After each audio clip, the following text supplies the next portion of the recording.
मुख्यमंत्री अशोक गहलोत ने राज्यसभा चुनाव के नतीजों के बाद पत्रकारों से बातचीत में कहा कि पहले ही उन्होंने कहा था कि वो 3 सीटें जीतने में कामयाब होंगे। हमारे साथ 126 विधायक थे। सीएम बोले, जब बीजेपी को मालूम था कि संख्या बल उनके पास नहीं है तो फिर क्यों उन्होंने निर्दलीय प्रत्याशी को खड़ा किया। हॉर्स ट्रेडिंग की परंपरा राजस्थान में वो डाल रहे हैं जो सही नहीं है। मुकुल वासनिक 8 साल तक राजस्थान के प्रभारी रहे।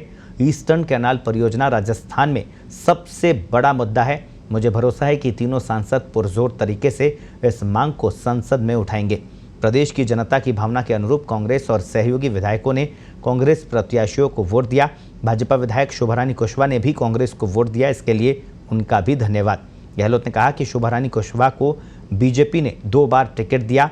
इस चुनाव में जीत के साथ पूरे देश को संदेश गया कि कांग्रेस एकजुट है। जिस प्रकार से गुड गवर्नेंस रही है, उन्हें यकीन है कि साल 2023 में फिर से कांग्रेस की सरकार रिपीट होगी।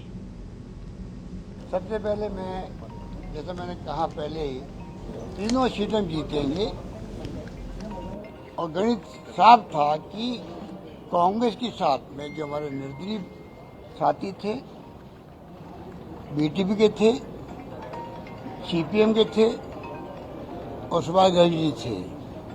तो जब सबको मालूम है कैलकुलेशन हम लोग 126 लोग हमारे साथ में हैं, तब मैं पूछना चाहूँगा बीजेपी ने क्यों उम्मीदवार खड़ा किया जब उनके पास पूरे वोट थे नहीं, तभी खड़ा क्यों किया। इसके मायने है कि वो हॉर्स ट्रेडिंग करना चाहते थे तो वो हो नहीं पाई उनकी, और बुरी तरह से उनको मुँह खानी पड़ी। ये राजस्थान की परंपरा रही है हमेशा और उस परंपरा को तोड़ना चाहते हैं।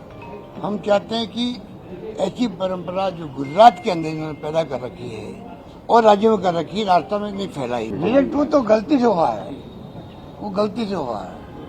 वोट तो दिए ही है उनको जिनको देना था, मुकुल जी को, उसमें गलती से निशान लग गया और ढंग का, तो फिर वो उनको साथ क्यों रख रहे हैं। अगर ये उनके पति का अगर केस है, उन्होंने 2 बार टिकट दिया, बीजेपी ने क्यों दिया, उनको साथ क्यों रखा।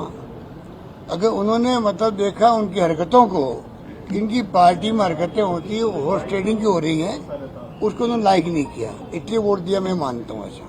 एक एक करके लाख कोशिश भारतीय जनता पार्टी ने करने के बावजूद, हर तरह का प्रलोभन देने की कोशिश करने के बावजूद, चट्टान बनकर वो कांग्रेस के साथ, अशोक गहलोत जी पूरी कांग्रेस के साथ वो खड़े रहे और भारतीय जनता पार्टी के नापाक इरादों को पूरी तरह से नाकामयाब किया है।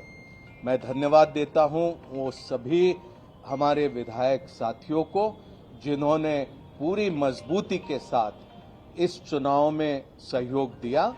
उन्हीं के बलबूते पर यहाँ पर सरकार का बहुत अच्छा काम चल रहा है और हमें पूरा भरोसा है कि ये जीत के बाद भारतीय जनता पार्टी कुछ सीख लेंगी। ये राजस्थान पर एक थोपा हुआ चुनाव है, आंकड़े नहीं थे, लेकिन फिर भी किसी तरह से यहाँ पर चुनाव में प्रत्याशी उतारकर लोकतंत्र में एक मजाक बनाने की कोशिश भारतीय जनता पार्टी ने करी। लेकिन ये तमाम विधायक मैं समझता हूं कि बधाई के पात्र हैं और उन्हें हम बहुत बहुत बधाई